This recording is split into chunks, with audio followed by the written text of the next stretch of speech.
Growing up in Maple Grove Estates, I never quite felt like I belonged. The massive houses, perfectly manicured lawns, and luxury cars in every driveway seemed to mock our modest living situation. I'm Emma Mitchell, and my story begins with a barbecue that changed everything. My parents, Thomas and Linda Mitchell, moved into 156 Maple Drive when I was just 5 years old. Back then, the neighborhood was different, warmer, more welcoming. But as property values skyrocketed and wealthy families moved in, the spirit of community slowly eroded into something cold and exclusive. Our house stood out like a sore thumb. While others renovated and expanded, we maintained our simple two-story home the best we could.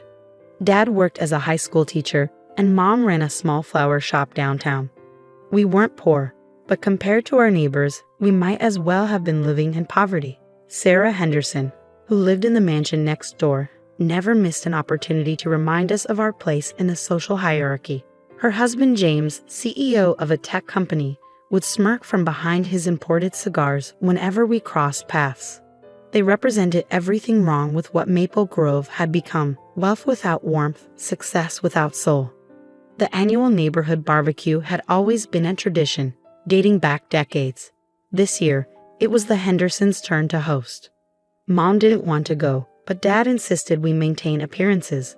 "We have as much right to be here as anyone else," he'd said, straightening his collar in the mirror. If only he knew how right he was.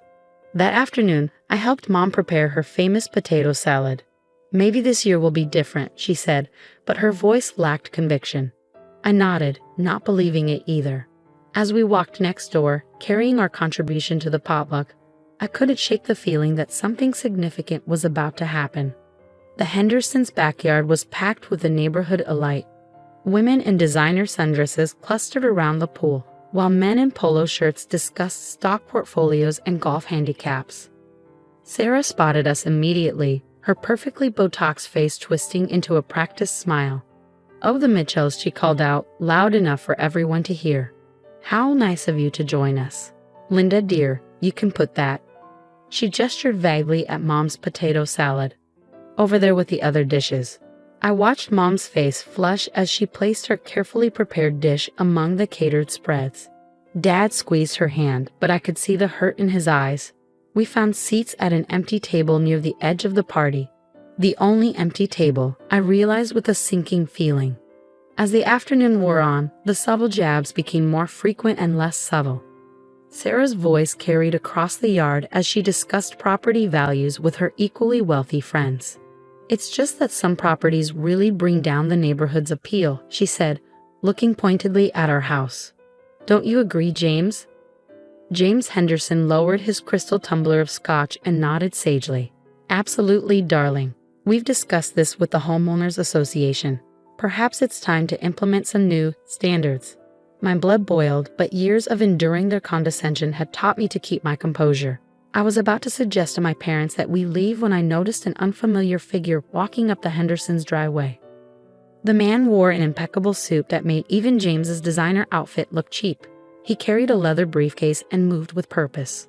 As he approached the gathering, conversations quieted and heads turned. "I'm looking for Emma Mitchell," he denounced, his voice clear and professional. Sarah's eyebrows shot up as I stood. "That's me," I said, trying to ignore the whispers that erupted around us. The man nodded and extended his hand. "Jonathan Pierce, from Pierce & Associates Law Firm. I represent the estate of Harold Montgomery. Might we speak privately?" The name hit me like a thunderbolt. Harold Montgomery, my grandfather, whom I'd never met. He'd had a falling out with my father decades ago, long before I was born. All I knew about him came from old photographs and whispered conversations. Sarah, unable to contain herself, sashayed over. "Now surely any business can wait until after our little gathering," she said, placing herself between me and Mr. Pierce. We wouldn't want to disrupt the party. Mr. Pierce's expression remained neutral, but his eyes hardened slightly. "I'm afraid this matter is rather urgent, Mrs. Henderson. Or should I say, tenant?" The word hung in the air like smoke. Sarah's perfect smile faltered. "I beg your pardon.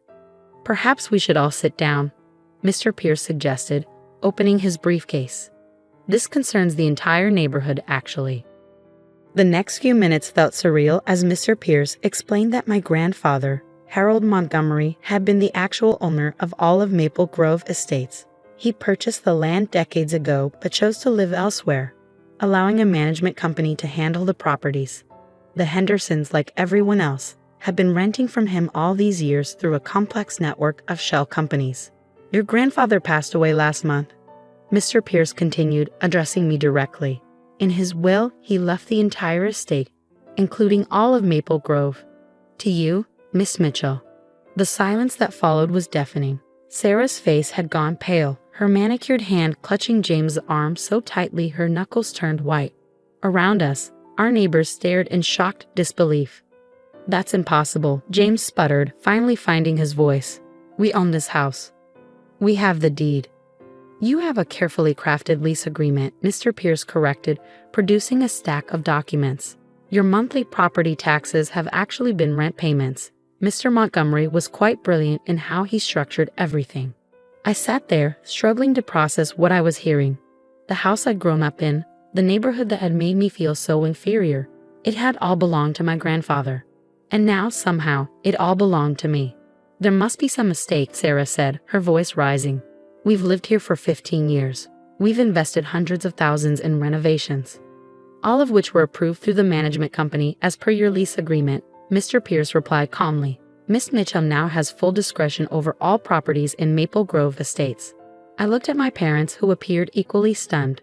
Dad's face showed a mix of emotions: shock, confusion, and something else. Pride? Regret? I couldn't quite tell. If you'll excuse us, Mr. Pierce said, standing, Miss Mitchell, and I have some paperwork to discuss. Shall we use your study, Mrs. Henderson? After all, it is Miss Mitchell's property now. As I followed Mr. Pierce into the house, I heard the party dissolving into chaos behind me. Sarah's voice rose above the others, demanding answers, making threats about lawyers and lawsuits. But for the first time in my life, her words had no power over me. Inside the Hendersons' study, Mr. Pierce laid out the full scope of my inheritance. The neighborhood was just the beginning. There were other properties, investments, and accounts I needed to know about. But my mind kept returning to one detail. Did he know? I asked suddenly. My grandfather, did he know how they treated us? Mr. Pierce's expression softened slightly. Mr. Montgomery had eyes and ears everywhere, Miss Mitchell. He watched you grow up from afar, saw how you and your parents handled adversity with grace. In his final years, he spoke often of how proud he was of the family you'd become. Tears welled up in my eyes as I thought of the grandfather I'd never known, watching over us all these years. Outside, I could hear the party completely falling apart as neighbors rushed to their phones, presumably to call their lawyers. What happens now? I asked, wiping my eyes. That, Miss Mitchell, is entirely up to you. The properties, the leases, the future of Maple Grove, it's all in your hands. I nodded, a plan already forming in my mind. The Hendersons had spent years making us feel small, but now the tables had turned. The real question was, what kind of landlord did I want to be? The next morning, I woke up to chaos. News of my inheritance had spread through Maple Grove like wildfire. My phone was flooded with messages, some congratulatory, others panicked, and many from neighbors suddenly wanting to reconnect. Sarah Henderson's number appeared repeatedly, her voicemails growing increasingly desperate.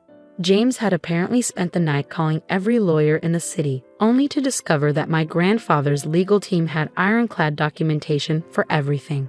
I sat at our kitchen table, watching Mom prepare breakfast like any other morning. But everything felt different now.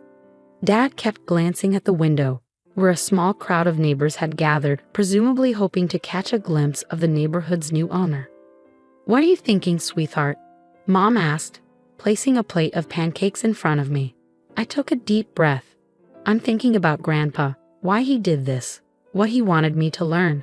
I paused, cutting into my pancakes, and I'm thinking about all the families like us who got pushed out of this neighborhood over the years. Dad looked up from his coffee. Your grandfather, he was a complicated man, Emma. We had our differences, but he always had a strong sense of justice. A knock at the door interrupted our conversation. Mr. Pierce stood there, looking fresh despite the early hour. Good morning, Miss Mitchell. I thought you might want to review the current lease terms. There are some interesting clauses we should discuss. As we went through the documents, a picture emerged that made me smile. My grandfather hadn't just been a shrewd businessman, he'd been playing a long game. The leases all contained provisions that gave the owner extraordinary control over rental terms and community standards. So, I said, looking up from a particularly interesting clause, I could essentially rewrite the entire rental agreement. With proper notice, yes, Mr. Pierce confirmed. Your grandfather ensured maximum flexibility for the property owner. I spent the next few hours drafting new terms with Mr. Pierce's help. By afternoon, we had everything ready. I called for a mandatory community meeting at the neighborhood clubhouse, another property I now owned. The clubhouse was packed that evening. Every resident of Maple Grove had shown up, their faces a mix of worry and curiosity. Sarah and James Henderson sat in the front row, trying to maintain their usual air of superiority despite their obvious distress. Thank you all for coming, I began, standing at the podium. As you've heard, I'm now your landlord. I've spent the day reviewing everyone's lease agreements and I've decided to make some changes. A murmur ran through the crowd. Sarah's hand shot up immediately, but I continued speaking. First, all current rents will be adjusted based on a fair market value assessment, not the inflated rates many of you have been paying. Second, I'm establishing a community board that will include representatives from all income levels. And third, I paused, making eye contact with Sarah. Any form of discrimination or harassment based on economic status will result in immediate lease termination. The room erupted. James Henderson jumped to his feet. This is outrageous. You can't just change everything overnight. We have rights. Actually, Mr. Henderson, Mr. Pierce interjected smoothly. According to your lease agreement, she can. Would you like to review the terms you signed 15 years ago? As James sputtered, I continued. I'm not interested in revenge. What I want is to restore this neighborhood to what it was meant to be, a community where people of different backgrounds can live together with respect. I pulled out another document, which brings me to the Hendersons. Sarah, James, I've reviewed the numerous complaints against you from other residents. The hostile environment you've created, the discriminatory comments, the attempts to force out families who don't meet your standards, it all violates your lease terms. Sarah's face had gone from red to white. You wouldn't dare. I'm exercising my right to terminate your lease, effective immediately. You have 30 days to vacate the property. The silence that followed was broken by a small sound. Someone was clapping. Then another person joined in, and another. Soon half the room was applauding. I saw relief on faces I recognized from years of shared subtle humiliations at the Hendersons' hands.